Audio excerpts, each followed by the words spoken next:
The whole issue with the oreshnik missile is that it's quote unquote nuclear capable, right? I don't want to say he betrayed Venezuela. It's just, what can he do about it? Is he going to send troops? Is he going to send aircraft? Yeah, it's not really a betrayal. It's just kind of reality.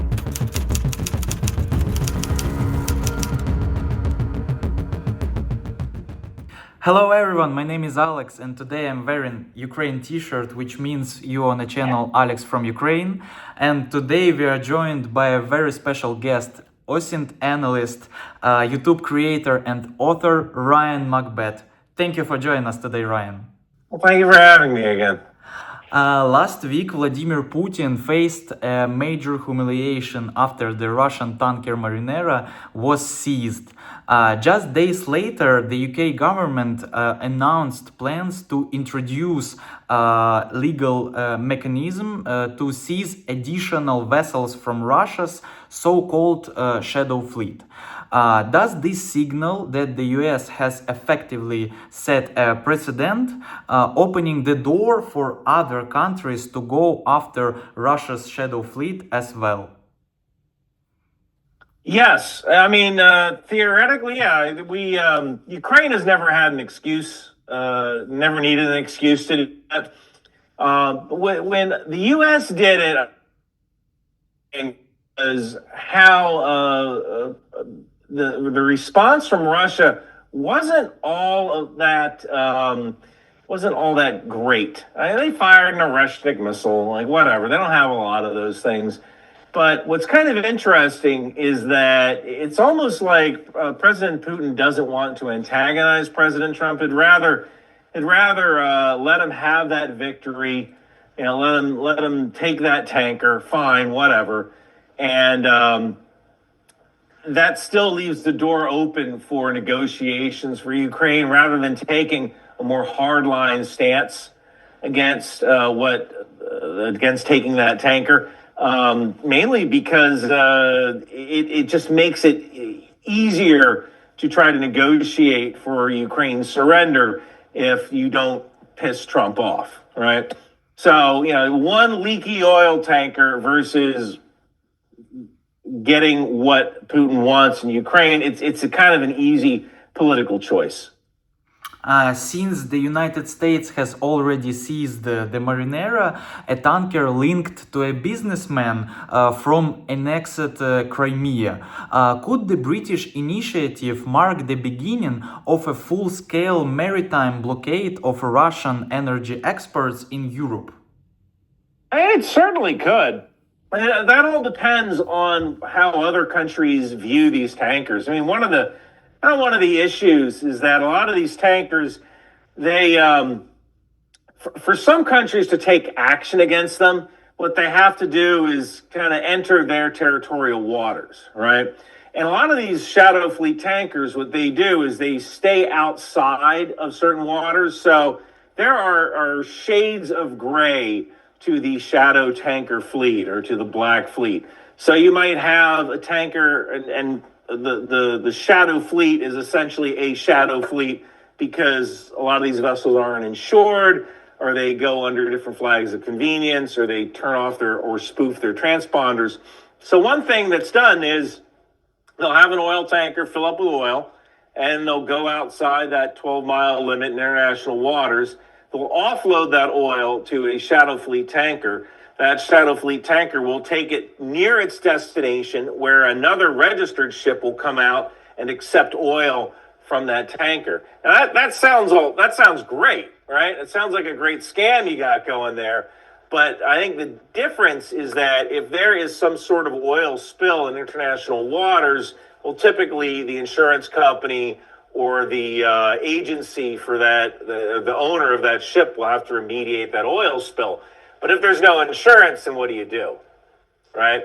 So that's kind of the interesting thing here. I think a lot of countries, they don't want to mess with these tankers in international waters. But now, like, once they come into that particular country's territory, they could try to capture or intercept that tanker. Given Donald Trump's statement that he doesn't need international law, could Britain seizure of vessels become part of a new global doctrine, one where raw power outweighs maritime law and international conventions? Yeah, I certainly think that is a possibility that could change the way people operate. But I can kind of only speak for America, and our president changes his mind the way most people change socks. So this could be just a one-off thing that we decided to do because it came from Venezuela, and we're not going to let them get away. But it certainly could change the dynamics of the situation, but that depends on the home country. Every country's how they view the law. There was a meme about Putin that really caught my attention. When your country humiliates itself on the world stage, but you respond by launching an intercontinental dummy missile and killing civilians. Why do you think the Kremlin chose to use the oreshnik missile against the Lviv region, despite it having no really military value, especially considering intelligence reports suggesting it may not have even carried a real warhead? Well, the whole issue with the oreshnik missile is that it's quote unquote nuclear capable, right? And that's the thing that reporters will, when they read the Wikipedia summary of the oreshnik missile, they'll see, oh, nuclear capable. Oh, Russia fired a nuclear missile or a nuclear capable missile. And just saying the word nuclear, that kind of increases your clicks, right there, saying, oh, it's a nuclear capable missile. Now, kind of the deal with something like the oreshnik, and one of the reasons they fire it with ballast, is that with a weapon system like this, if you fired it with, it's a very expensive way of getting conventional warheads from point A to point B. It's an extremely expensive way of doing that. And if you're going to develop a conventional warhead, you're going to have to create a conventional warhead that can explode moving at essentially Mach 10. So even chemical explosions take time. So you're going to need to manufacture a warhead that might have to explode start the explosion process a kilometer away from its actual target, right? Because even chemical explosions take time. So with something like the oreshnik, it's easier to fire with ballast, or just concrete warheads, than it is to fire with genuine, honest-to-God explosive warheads, because the amount of money that you would have to invest in developing a warhead, a chemical explosive warhead specific to this missile, is greater than the psychological impact of saying that you fired a nuclear-capable missile. So it's saber-rattling. Every once in a while, Russia likes to let people know that it is a nuclear power, even though nuclear weapons really wouldn't make any kind of difference in Ukraine. It would get Russia just... Well, here's the other funny thing about nuclear weapons. It's China that is essentially keeping Russia on a short leash, because China knows that when they invade Taiwan, the United States using nuclear weapons against their landing forces is a very valid use case for a nuclear weapon. And so if they allow Russia to use even a small tactical nuclear weapon to create some kind of battlefield gain, what that creates is a precedent. Now the cat's out of the bag, right? You can't put that toothpaste back in the tube. And China does not want any precedent for using tactical nuclear weapons, so the United States could use a tactical nuclear weapon against Chinese invasion forces when they invade Taiwan.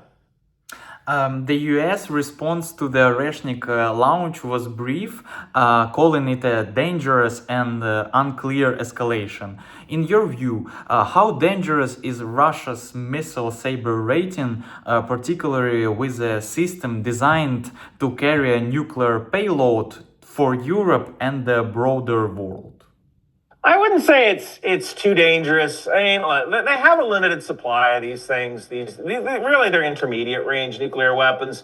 It's a really expensive way of showing force, and there's a limited supply of these things, and they might not have even developed a warhead for it. It's one of those things it's more of a psychological weapon.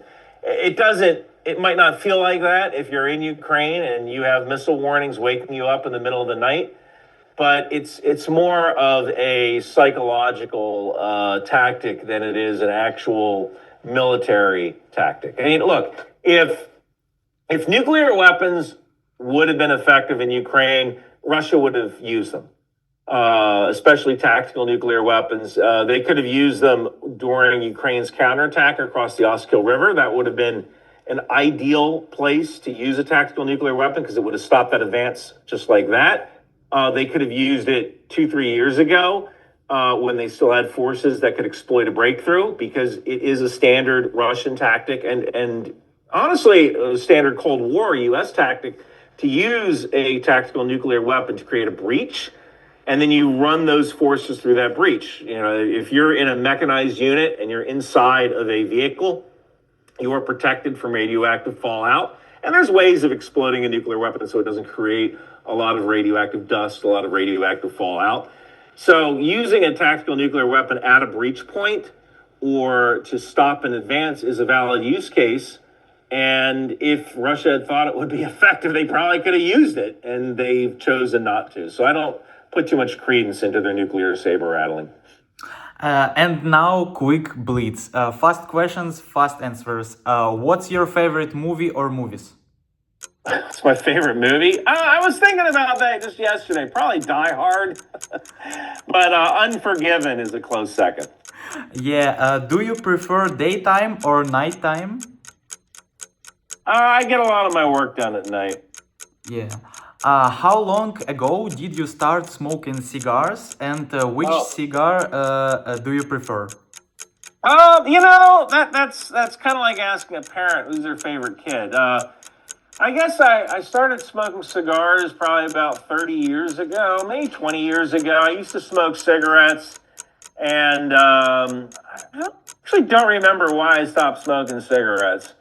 But I started slowly getting off the cigarettes, and I think like back then I was hanging out with other mid-level other staff NCOs, other staff sergeants, and some of them smoked cigars, and I tried one. I really liked it, and I think that's kind of how I moved forward after that. And finally, And my favorite, I don't know, I like Partagas Black Label and Monte Cristo White. Those are good cigars, but Partagas Black Label, which is a really dark Maduro cigar. Actually, I just finished a small one right here.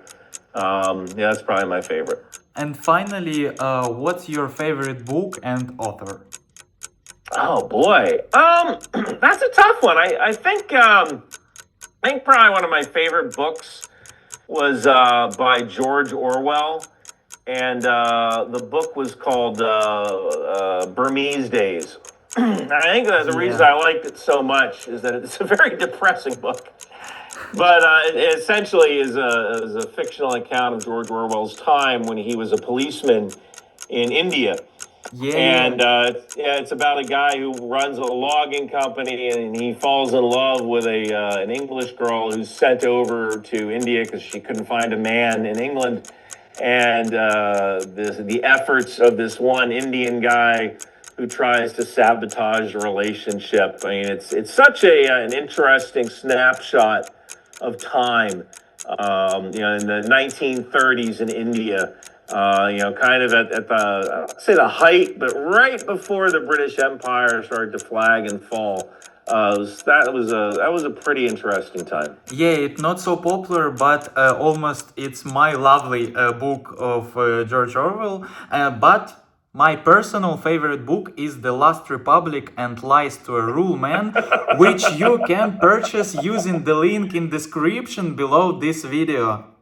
Well, thank you so much for promoting that. Now, how do you think, we return to the politics, how do you think the Russian elite and the international community would react if Ukrainian special forces managed to capture Putin directly from his bunker and bring him to trial as a war criminal? I mean, what would the international response be? I don't know. That's a really good question.